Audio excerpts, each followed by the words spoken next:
आज नमस्कार नहीं, आज सैल्यूट। आपको सैल्यूट है, सैल्यूट है, सैल्यूट है। आपने अपनी ताकत दिखाई और एक बेसहारा माता-पिता के साथ पूरा देश खड़ा है। इस ताकत के सामने बड़े-बड़े अमीर, पैसे वाले, ताकतवर लोग, सत्ता की हनक रखने वाले लोग कैसे भाग खड़े होते हैं। 21वीं सदी में आपने एक बार फिर से साबित कर दिया और इसीलिए आपको सैल्यूट है। आपका अभिनंदन है, आपका वंदन है। मैं या हमारा क्यूबाइब नेटवर्क, हमारी पूरी टीम, नीलेश ओझा और उनके 50 वकीलों की team, supreme court high court litigant association कुछ भी नहीं है अगर आप खड़े नहीं होते। और ये आपकी ताकत का नतीजा है कि कल लाइव में स्वयं नीलेश ओझा जी ने कहा कि उनको एक जस्टिस महोदय ने, जो हाई कोर्ट के जस्टिस हैं, उन्होंने कहा कि आप मेरे ड्राइवर से पूछ लीजिए, आप मेरे पीएन से पूछ लीजिए, आप मेरे कुक से पूछ लीजिए, आप मेरे किसी भी कर्मचारी से पूछ लीजिए और अननोइंगली पूछिए कि दिशा और सुशांत की मौत हुई है या हत्या हुई है। 1% भी आपको यह नहीं कहेगा कि उसकी मौत हुई है। सबके सब कहेंगे कि उसकी उनकी हत्या हुई है और बर्बर हत्या हुई है। ब्रूटल मर्डर बहुत बुरा हुआ है हुजूर, बहुत बुरा हो रहा है। देश में क्या हो रहा है? जो पैसे वाले लोग हैं, जो सत्ता के रसूखदार हैं, क्या वो कुछ भी करके निकल जाएंगे? उन्हें कोई रोकने वाला नहीं है। ये प्रतिक्रिया है कॉमन मैन की, आम आदमी की। और हमने कुछ दिन पहले अपने कैमरे पे 50 प्रतिक्रिया आपको दिखाई थी लोगों की। उसमें इंजीनियर थे, उसमें बिजनेसमैन थे, उसमें रेड़ी पटरी लगाने वाले थे, उसमें पढ़े लिखे कॉलेज गोइंग स्टूडेंट थे। सबसे हमने पूछा, एक भी व्यक्ति, एक भी लड़की, एक भी लड़का, एक भी महिला, एक भी पुरुष, किसी ने भी ये नहीं कहा कि सुशांत और दिशा की हत्या नहीं हुई है। सबने कहा कि सुशांत और दिशा की हत्या हुई है। लेकिन मुट्ठी भर लोग, उनको ये नहीं मालूम है कि उनकी हत्या हुई है। आम लोग कह रहे हैं कि किसने हत्या की है, और ये तब है जब समूची मीडिया, कुछ को छोड़ करके, कुछ भ्रष्ट मीडिया वाले इन रसूखदार लोगों से मिलकर के भ्रष्टाचार की नई मिसाल कायम कर रहे हैं, भ्रष्टाचार के हर कीर्तिमान को तोड़ रहे हैं और एक फेक नैरेटिव चलाने की पूरी कोशिश कर रहे हैं। उस नैरेटिव के बाद भी देश का कोना कोना, एक एक बच्चा ये कह रहा है कि दिशा और सुशांत की हत्या हुई है। मित्रों, कल जो नीलेश ओझा जी ने लाइव के दौरान ये टिप्पणी की, उससे एक बात साबित हो गई, इनके पास बचने का कोई रास्ता अब नहीं रहा। तो रास्ता क्या कर रहे हैं? भाग रहे हैं, दूर भाग रहे हैं। हो सकता है कि देश भी छोड़ दे, मुमकिन है कि देश भी छोड़ दे। एक ऐसी साजिश बेपर्दा हुई है मित्रों, जिसे जानेंगे, सुनेंगे तो आप हैरान हो जाएंगे। कुछ भ्रष्ट पुलिस वाले सरकार के सामने एक प्रस्ताव लेकर के गए और कहा कि हुजूर, इस केस में तो जो भी एविडेंस है वो डिस्ट्रॉय हो चुके हैं, हम इसमें और क्या इन्वेस्टिगेशन करेंगे। सरकार के लोगों ने कहा कि किसने कहा नहीं कहा ये कहना उचित नहीं है, बस इतना ही जान लीजिए। उचित अनुचित तो छोड़ दीजिए, मैं नाम लेना नहीं चाहता, नाम लेके करूंगा भी क्या। उन्होंने कहा कि अच्छा ऐसी बात है, सारे सबूत खत्म हो गए। का जी, तो फिर 22 में हमने जो एसआईटी की घोषणा की थी, बोला बड़ा बड़ा अच्छा किया आपने कि 12 महीने तक एसआईटी का अपॉइंटमेंट नहीं किया, और जब एसआईटी का अपॉइंटमेंट हो गया तो बात आगे नहीं बढ़ी। बोला ये भी अच्छा किया, एसआईटी वाले को पता था। तो अरे भाई, तो फिर ये लोग क्यों कह रहे हैं? पता नहीं सर, ये लोग क्यों कह रहे हैं। कल लाइव में आदरणीय नीलेश ओझा जी ने कहा, उनके सारे नैरेटिव एक तरफ, हमारा एक सबूत एक तरफ। फांसी के फंदे तक ठाकरे को ले जाने के लिए काफी है एक सबूत। और अब लड़ाई इस बात की हो रही है कि वो कौन सा सबूत है जो हमारे पास है। कुछ सबूत तो हमने दुनिया के सामने रखे हैं, लेकिन एक ऐसा सबूत है जिसके जिसे उन्हीं के व्यक्तियों ने, उन्हीं के आदमी ने हम तक पहुंचाने में बड़ी मदद की है। और इसीलिए मैं कह रहा हूं कि ठाकरे, कितनी भी कोशिश कर लो, फांसी के फंदे तक जाने से कोई बचा नहीं सकता। जघन्य, क्रूरतम बलात्कार और हत्या का केस है तुम्हारे खिलाफ, और इसे दुनिया की कोई शक्ति नहीं बचा सकती। तो भटकाओ, अटकाओ, शैलेंद्र नगरकर को पकड़ो, शैलेंद्र नगरकर से एक ऐसा एफिडेविट दिलवाओ जिस एफिडेविट पर अदालत आग बबूला हो जाए, फिर 16 जुलाई को बुलाए और 16 जुलाई को मैटर कोर्ट में आने न दो। ये साजिश देखिए मित्रों कितनी गहरी है।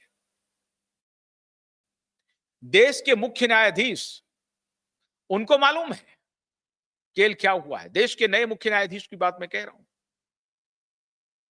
आदरणीय गवई साहब को मालूम है, और इसीलिए वो गए जब महाराष्ट्र, तो उन्होंने पहली फुर्सत में इस बात की अनुमति दी कि अदालत में जो कुछ भी होगा, हियरिंग होगी, वो लाइव पब्लिक में हो। अदालत की साख बचाने के लिए ये अब अवश्यंभावी हो गया है, इनएविटेबल है। क्योंकि जस्टिस गवई, जिनके ऊपर न्यायालय के साख को पुनर्बहाल करने की एक बड़ी और महती जिम्मेदारी है, उस जिम्मेदारी का निर्वाह कर रहे हैं जस्टिस गवई। और उन्होंने कहा कि इसका एक ही तरीका है, पारदर्शी हो जाना, ट्रांसपेरेंट हो जाना। दुनिया देखे, दुनिया के रिकॉर्ड में रहे कि अदालत में क्या हो रहा है, कौन जज मक्कारी कर रहा है, कौन वकील झूठ बोल रहा है, कौन सरकारी वकील गुमराह कर रहा है, और किस वकील ने गलत फैक्ट पेश किए हैं, और जज साहब की उस पर क्या प्रतिक्रिया है। ये पूरी दुनिया देखे। कौन जज किसका बेंच? सबका उन्होंने नाम लिया, सबके बेंच की बात की और उन्होंने कहा कि ये कहा मतलब कोई घोषणा उन्होंने नहीं किया करके इंडिया गेट पे, लेकिन जब उन्होंने आदेश किया कि हियरिंग लाइव होगी, तो इस खत का यही मजमून है कि हमें पारदर्शिता बहाल करनी है और यही पारदर्शिता हमारी साख को स्थापित करेगा। इसके अलावा हमारे पास कोई चारा नहीं है। आज सुप्रीम कोर्ट की हियरिंग लाइव होती है। देश के बहुत सारे उच्च न्यायालयों ने लाइव की प्रक्रिया को अपना लिया है और आप देखते होंगे बहुत सारे वीडियो वायरल होते हैं। कहीं पर जज साहब डायरेक्टर जनरल ऑफ पुलिस को फटकार रहे हैं, कहीं चीफ सेक्रेटरी को फटकार रहे हैं, कहीं एडिशनल सेक्रेटरी को फटकार रहे हैं। छोटे मुलाजिम से लेकर के बड़े मुलाजिम तक फटकार सुन रहे हैं और बड़ी वाहवाही हो रही है। जहां कोर्ट की गलती होती है वहां आलोचना भी होती है, लेकिन जहां कोर्ट न्याय देता हुआ प्रतीत होता है वहां तारीफ होती है, प्रशंसा के पुल बांधे जाते हैं, साख स्थापित होती है, न्याय होता हुआ दिखता है। इसीलिए कहावत है कि न्याय न सिर्फ मिले बल्कि न्याय होता हुआ दिखे। माफियाओं ने अपने तरफ से पूरी कोशिश की कि 16 जुलाई की तारीख को टाला जाए। ठीक 16 जुलाई के पहले भारत के मुख्य न्यायाधीश का यह आदेश आना कि सुनवाई लाइव होगी, उनकी मंशा को बताता है कि वो सब कुछ जानते हैं कहां क्या चल रहा है इस देश में। और मैंने बार बार इसलिए कहा है कि दिशा और सुशांत का केस जब तक सॉल्व नहीं होगा, ये हत्याएं आज बालासोर उड़ीसा में एक बच्ची ने सेल्फ इमोलेशन कर लिया। अब क्या उसकी जांच होगी ये पता चलेगा, लेकिन आरोप है कि कॉलेज के एक शिक्षक ने उनके साथ बदतमीजी की और प्रिंसिपल ने उन्हें मजबूर किया माफी मांगने को लेकर के। और जैसे ही वो प्रिंसिपल के कमरे से बाहर निकली, उन्होंने अपने आप को इमिलेट कर लिया, आग में झोंक दिया। 90% वो जली, अस्पताल पहुंची, बाद में उनकी मृत्यु हो गई। आज बालासोर में ये कहानी की घटना हुई है। गाजियाबाद में 14 वर्ष की एक बच्ची के साथ 4-5 गुंडों ने बलात्कार किया और उस बच्ची ने अंततः सुसाइड कर लिया। अब ये बलात्कार की घटनाएं अब अखबार की सुर्खियां भी नहीं बटोरती हैं, क्योंकि इन्होंने न्यू नॉर्मल कर दिया। और ये बात हमारे चीफ जस्टिस को मन ही मन सता रहा है और इसीलिए हमारे चीफ जस्टिस महोदय ने यह निर्णय लिया कि नहीं, कम से कम अदालत की प्रक्रिया पारदर्शी होनी चाहिए। तभी लोगों में यह भरोसा जगेगा कि हां, न्याय हो रहा है न्याय के मंदिर में। दिशा केस से जब करोड़ों लोग जुड़ गए, और यह जानकारी हमारे मुख्य न्यायाधीश को है, जुड़ गए, आम लोगों की ताकत उन्होंने देखी। बिना पैसे की लड़ाई लड़ी जा रही है। 50 वकीलों ने अपनी सारी ताकत झोंक दी है। कोई कहीं से चाय पिला देता है, कोई नाश्ता करा देता है, और इस तरह से वकील अपने फर्ज का निर्वाह कर रहे हैं। गरीब लोगों की दुआ लेकर के अपने फर्ज का निर्वाह कर रहे हैं। अपनी जान को जोखिम में डाल करके अपने फर्ज का निर्वाह कर रहे हैं। हजारों करोड़ों बहनों की दुआ लेकर के अपने फर्ज का निर्वाह कर रहे हैं। माताओं का आशीर्वाद लेकर के अपने फर्ज का निर्वाह कर रहे हैं। लेकिन ये सत्ताधीश, ये भ्रष्टाचारी मिलकर के हर तारीख पर नया नाटक शुरू कर रहे हैं, भाग रहे हैं। एक तरफ एक गरीब पिता है जो किसी तरीके से अपना जीवन यापन कर रहे हैं, लकवाग्रस्त थे वो, सतीश सालियान। एक ही बेटी थी जो किसी प्रकार से कमा रही थी और उस पर भी दरिंदों की नजर लग गई। ये रोहन रॉय, जिसे मैंने स्वयं फोन किया, हमने कहा कि अगर पाक साफ हो रोहन रॉय तो मेरे सवाल का जवाब दे दो। भाग गया रोहन रॉय, फोन ऑफ कर लिया, कहां है पता नहीं है। बेशर्म मुंबई पुलिस, बेशर्म मुंबई पुलिस कह रही है कि हमने रोहन रॉय और उनके लोगों से सारी बात कर ली तो मीडिया में आकर के जवाब दे रोहन रॉय।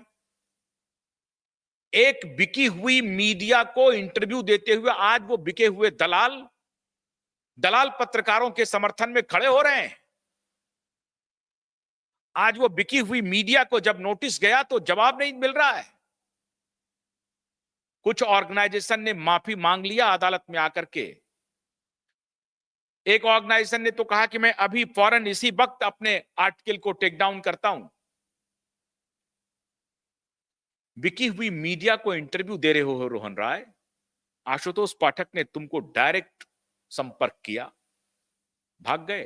हेलो सुनते ही, मेरा नाम सुनते ही भाग गए। अगर पाक साफ हो रोहन राय, अगर तुमने पुलिस के सामने कोई स्टेटमेंट दिया है तो मीडिया में आओ, और मीडिया में नहीं, वो दलाल मीडिया को नहीं, अरे मैं डंके की चोट पर कहता हूं, वो दलाल मीडिया, और उसकी दलाली हैंकड़ी उतार दी हमने अदालत में। डंके की चोट पर कह रहा हूं, मेरे साथ 140 करोड़ लोगों की दुआ है, उसी ताकत पर कह रहा हूं। रोहन रॉय क्यों नहीं आ रहा है क्यूआईब के सामने? रोहन रॉय के जो गोटी थे, चेस के जो हाथी और घोड़े थे, वो किधर हैं? आओ हमारे साथ चेस खेलो रोहन रॉय। सतवंत सिंह, आओ सतवंत सिंह, तुमने फर्स्ट फ्लाइट लेकर के बनारस से पहुंच गए मुंबई, और 9 बजे से तुमने सबको पुलिस स्टेशन ले जाना, वहां से लाना, उसको चाय पिलाना, उसको नाश्ता कराना, इसकी ड्यूटी तुम्हें मिली थी ठाकरे की तरफ से। ठाकरे की तरफ से ड्यूटी मिली थी। नावेद कहा कि 12 बजे रात को मैं हवा खा रहा था, दिशा की गली में हवा खा रहा था वो 12 बजे रात को। एकाएक आकर के लड़की गिरी, मैंने उसका चेहरा भी नहीं देखा, ग्रे कलर का कपड़ा पहनी हुई थी, ऊपर नीचे। एम्बुलेंस वाला कह रहा है नीचे ग्रे, ऊपर रेड कलर का टॉप। पोस्टमार्टम रिपोर्ट में कुछ, और नगरकर का झूठा ये जो एफिडेविट है उसमें कुछ। अरे बेशर्म पुलिस, तुम्हारी बेशर्मी कब तक खैर मनाएगी? कब तक तुम भागोगे? 2 जुलाई को आए नहीं, हिम्मत थी शैलेश नगरकर, और मैं तुम्हें शैलेश नगरकर कहता हूं, चुनौती देता हूं। शैलेंद्र नगरकर, शैलेंद्र नगरकर, मैं तुम्हें चुनौती देता हूं, आओ हमारा कैमरा पेश करो। आओ शैलेंद्र नगरकर, हमारे सवाल का जवाब दे दो। नहीं दिया, कोर्ट में दिया, तो कोर्ट से भाग क्यों गए? 2 जुलाई को भाग गए, 16 जुलाई को मैनेज करवा लिया। और ये तब हुआ है, इनको डर सता रहा था कि लाइव हियरिंग होगी। खौफ है, हड़कंप मचा हुआ है इन माफियाओं के बीच में। माफियाओं के बीच हड़कंप है। अब होगा क्या? अब तो माननीय चीफ जस्टिस गवाई साहब ने ऑर्डर कर दिया, हियरिंग लाइव होगी। हमारे 50 वकील तो होंगे ही, और वकीलों के समर्थन में देश भर से लोग पहुंच रहे हैं अदालत। यह भी बड़ा अद्भुत था। सैकड़ों की संख्या में कल मुंबई लोग पहुंच रहे थे इस लाइव हियरिंग को सुनने के लिए। यह खौफ था, इनका इंटेलिजेंस इनको बतला रहा था कि आम जन का सैलाब उमड़ने वाला है इस केस में। यह कांपने लगा। कहा किसी तरीके से आज की तारीख को टालो ताकि मैं कुछ और व्यवस्था कर लूं। अगर ये ठाकरे देश छोड़ के जाते हैं, ये पूरी जिम्मेदारी किसकी होगी मित्रों? मुझे कहने की जरूरत है क्या? मुझे बताने की जरूरत है क्या कि अगर ये ठाकरे देश छोड़ करके फरार हुआ तो ये जिम्मेदारी कौन लेंगे? मैंने इशारा किया, आप समझदार हैं, आप समझ गए। सैकड़ों लोग जा रहे हैं, लेकिन इधर सेटिंग गेटिंग चल रही है। पहले सरकार से सेटिंग चल रही है। एक और खबर मुझे मिल रही है, इस पर मैं आपको बताऊंगा कल। अभी मुंबई पुलिस के कुछ ऑफिसर जाकर के सरकार को बोल रहे थे कि एविडेंस तो सारे डिस्ट्रॉय हो गए हैं, मैं इसमें क्या करूं? तो सरकार को लगा कि कोई बात नहीं है, मीडिया वाले ऐसे ही कहानी बना रहे हैं, मीडिया वाले को कोई काम नहीं है बतौर रिया चक्रवर्ती, तो कोई बात नहीं है, जो पुलिस कह रही है हमारी पुलिस के ऊपर भरोसा करेंगे। क्यों क्यूआई नेटवर्क के ऊपर भरोसा करें? क्यों नीलेश ओझा के ऊपर भरोसा करें? पीड़ित के पिता, पीड़ित के पिता, लकवाग्रस्त पिता ठीक से चल नहीं पाते हैं, मजबूर हैं, फिर भी किसी तरह से मेहनत कर रहे हैं। उनके लिए नीलेश ओझा और उनकी टीम खड़ी है। लेकिन जिनके लिए पैसे वाले वकील खड़े हैं, करोड़ों का फीस ले रहे हैं, आज तक किसी ने यह तहकीकात नहीं की कि अभिनव चंद्रचूड़ ने प्रो बोनो अपीयर हुए थे, अभिनव चंद्रचूड़ रिया चक्रवर्ती के लिए, कि नहीं उनको ख्वाब आ गया रात को कि रिया के साथ बड़ा अन्याय हो रहा है, मुझे खड़ा हो जाना चाहिए। यह ख्वाब आया अभिनव चंद्रचूड़ को। मैं चीफ जस्टिस का बेटा हूं, कोई बात नहीं, लोग क्या कहेंगे मुझे, लेकिन रिया के साथ गलत हो रहा है। और ये रात को ख्वाब आया अभिनव चंद्रचूड़ को और वो अपीयर हो गए। ऐसा हुआ क्या? तो जरा वो अपीयर हो जाते दिशा के पिता के लिए। मैं देश के महान वकीलों से यह अनुरोध करता हूं कि दिशा के पिता ने अर्जी लगाई है, कपिल सिब्बल खड़े होंगे आप, मनु सिंघवी खड़े होंगे आप। अरे दुष्यंत दबे रोज रोज गाली देते हैं आप अदालत को, और सरकार को, अदालत को नहीं, सरकार को ठोकते रहते हैं। माननीय दुष्यंत दबे साहब, आइए खड़ा होइए सतीश सालियान के लिए। अरे हरीश साल्वे जी खड़े हो जाइए, बड़े वकील हैं आप, निपटा दीजिए इस केस को फौरन, खड़े तो होइए। मैं नाम लेकर के कह रहा हूं देश के नामचीन वकीलों से। जेठमलानी साहब गुजर गए, उनके पुत्र हैं मनीष जेठमलानी, उनसे भी कह रहा हूं, आइए जरा प्रो बोनो लड़के दिखाइए इस केस में। एक पैसा मत लीजिए सतीश सालियान जी से, उनकी पत्नी से, और कह दीजिए कि नहीं ये सारा केस झूठा है। खड़े होकर के आइए, कहिए। नहीं आएंगे आप, महेश जेठमलानी नहीं आएंगे, कपिल सिब्बल नहीं आएंगे, अभिषेक मनु सिंघवी नहीं आएंगे, दुष्यंत दबे नहीं आएंगे, साल्वे साहब नहीं आएंगे। साल्वे साहब तो थोड़ा बहुत उनको अगर लगेगा तो आ भी सकते हैं।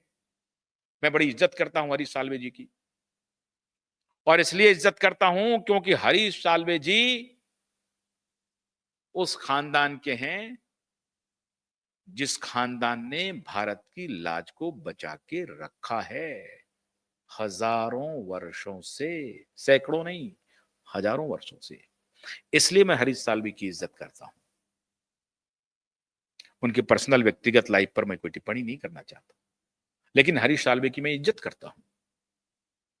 लेकिन मैं आज खुली चुनौती दे रहा हूं, इन सारे नामचीन वकीलों से आग्रह कर रहा हूं कि जैसे रिया चक्रवर्ती के लिए प्रो बोनो खड़े हो गए हैं अभिनव चंद्रचूड़, प्रो बोनो तो हुए नहीं है खड़े, लेकिन अभिनव चंद्रचूड़ जी को चाहे सपना ही आ गया रात को, खड़े हो गए रिया के लिए।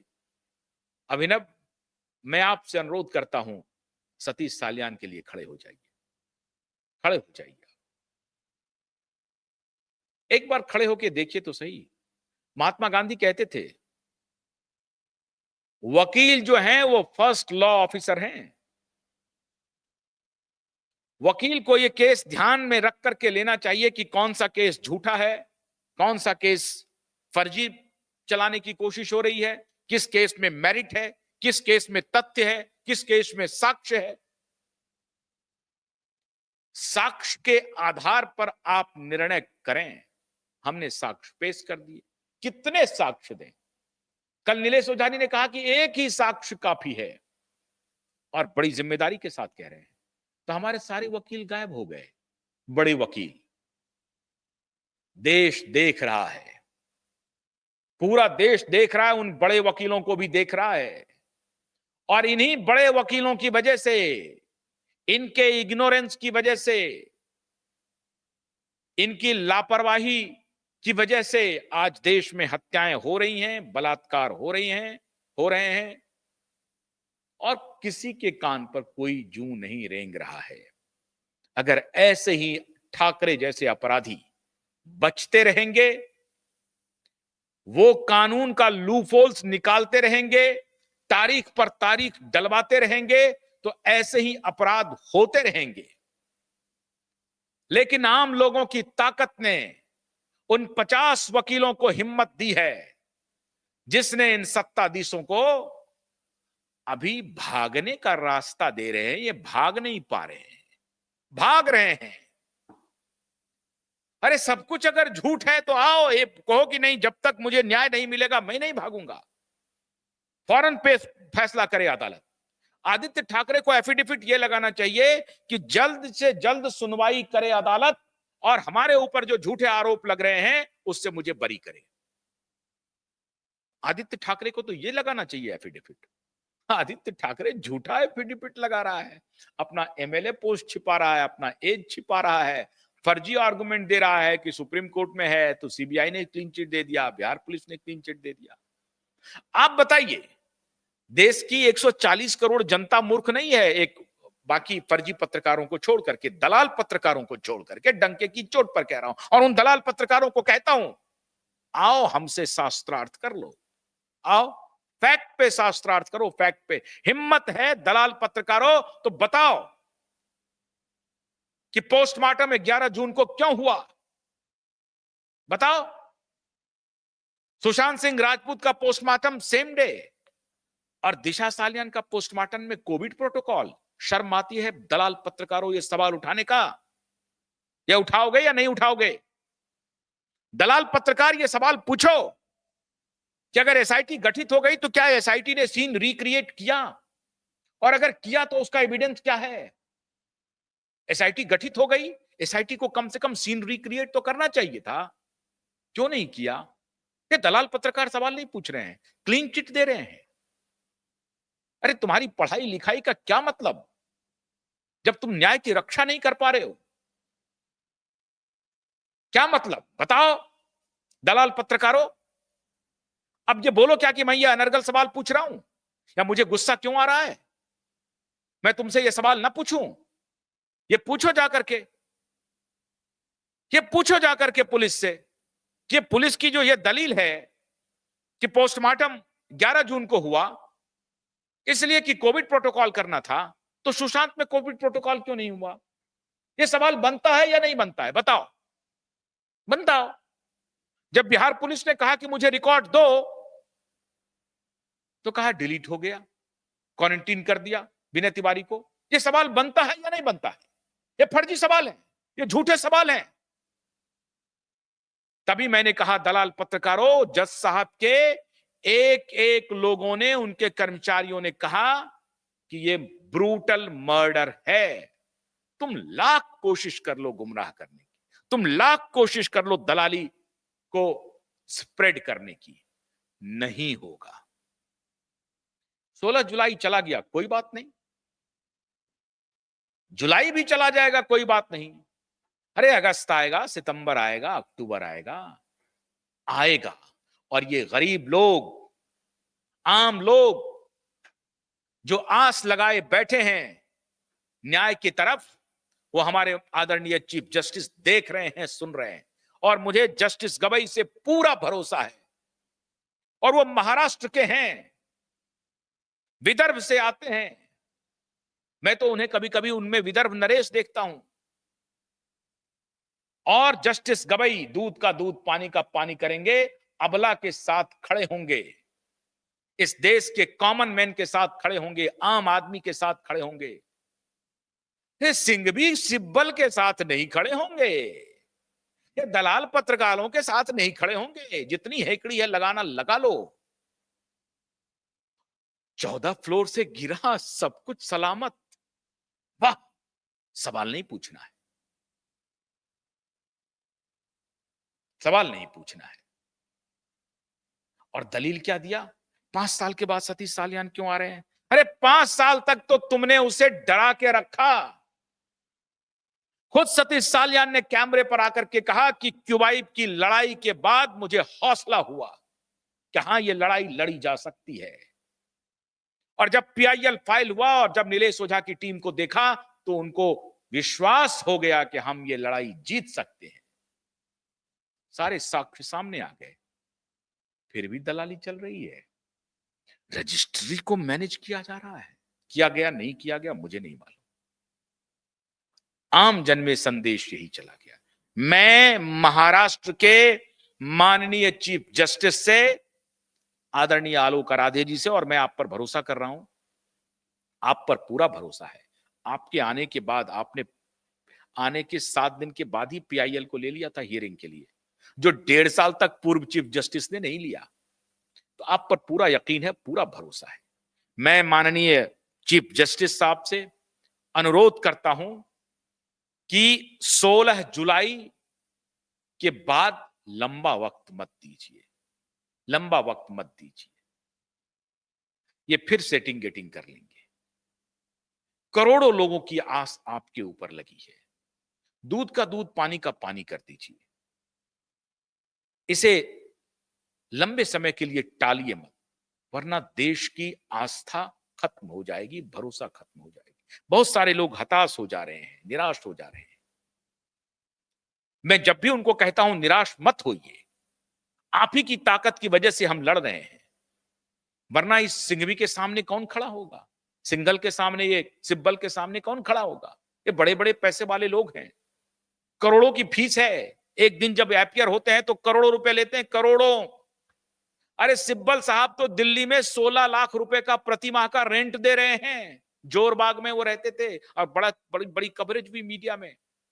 सिब्बल साहब के जिस घर में वो रह रहे हैं, जहां उनका दफ्तर अभी चल रहा है, 16 लाख रुपए प्रति माह का रेंट जा रहा है। ये मैं नहीं कह रहा हूं, ये मीडिया की रिपोर्ट है। उन्हीं उसी मीडिया की जिसके साथ ये बैठ करके हॉबनॉबिंग करते हैं, उसकी रिपोर्ट है। 1000 करोड़ की संपत्ति सिंघवी साहब ने डिक्लेयर की है अपने एफिडेविट में, जब राज्यसभा का वो नॉमिनेशन कर रहे थे।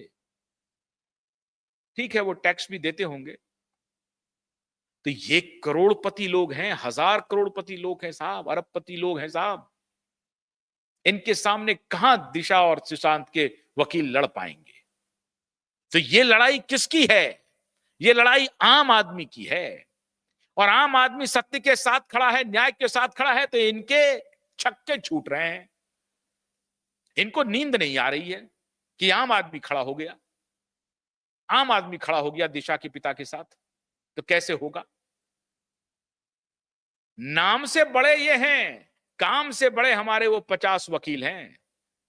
एडवोकेट तनवीर निजाम ने पिछली बार जब इंटरवेंशन किया कि मिलॉर्ड हमें तारीख नहीं मिल रही है, तो जस्टिस कोतवाल ने कहा कि, सारंग कोतवाल ने कहा कि रजिस्ट्री को आदेश दिया कि अविलंब इन्हें तारीख दी जाए। और मुझे आज यकीन है कल ही वो एडवोकेट तनवीर निजाम फिर से इंटरवीन कर रहे थे, और आज तो निश्चित रूप से इंटरवीन करेंगे। आ जाएगा, तारीख आएगी, आप निराश मत होइए। ये कब तक भागेंगे? इनको मालूम है। और जैसा कि नीलेश ओझा जी ने कहा कि एक सबूत काफी है, सबूत पर सबूत है अपने पास, तो ये भागेंगे कब तक? भाग रहे हैं, लेकिन मैनेज करके, कभी नेता को, कभी क्लर्क को, कभी किसी को, कभी किसी को। ये कोर्ट में चलते रहता है, ये कोर्ट की प्रक्रिया है।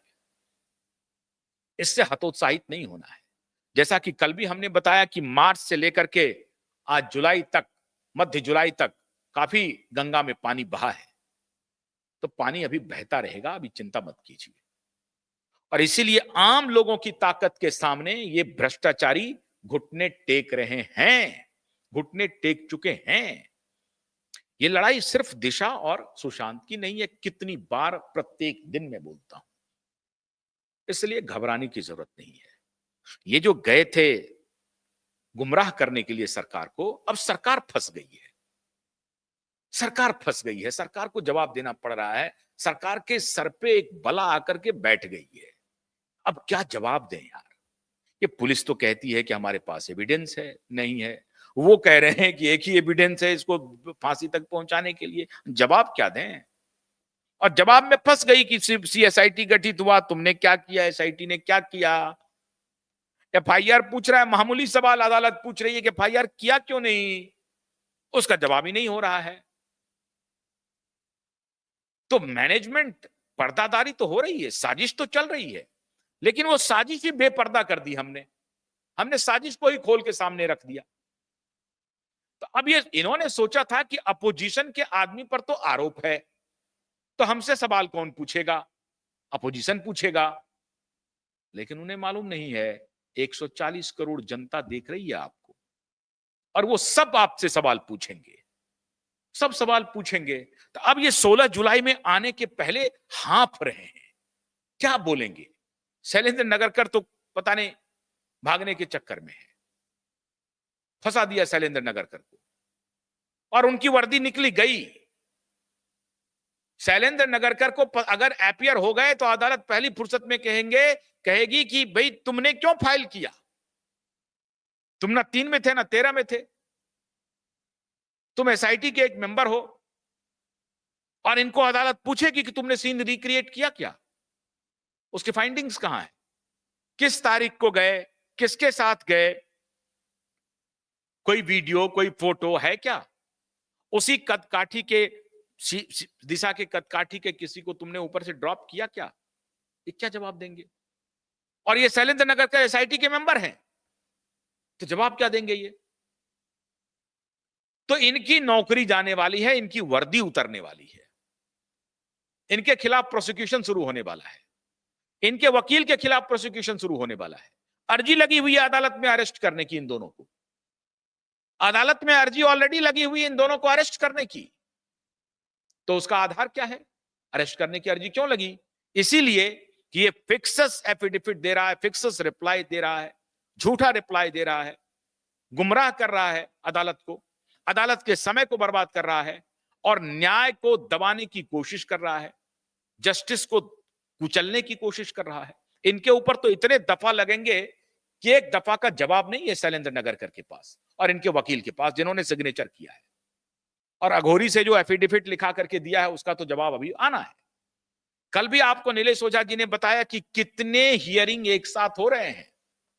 मीडिया के दलालों से भी लड़ाई जारी है, सत्ता के दलालों से भी लड़ाई जारी है, और अपोजिशन के दलालों से भी लड़ाई जारी है, पैसे वाले के साथ लड़ाई जारी है, और वो कुछ जो भ्रष्ट जुडिशरी के लोग हैं उनके खिलाफ भी लड़ाई जारी है।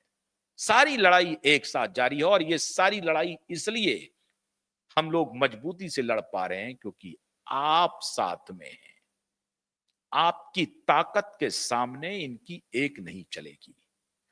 हुंकारों से महलों की नींव उखड़ जाती, सांसों के बल से ताज हवा में उड़ता है। जनता की रोके राह समय में दाव कहां, वो जिधर चाहती काल उधर ही मुड़ता है।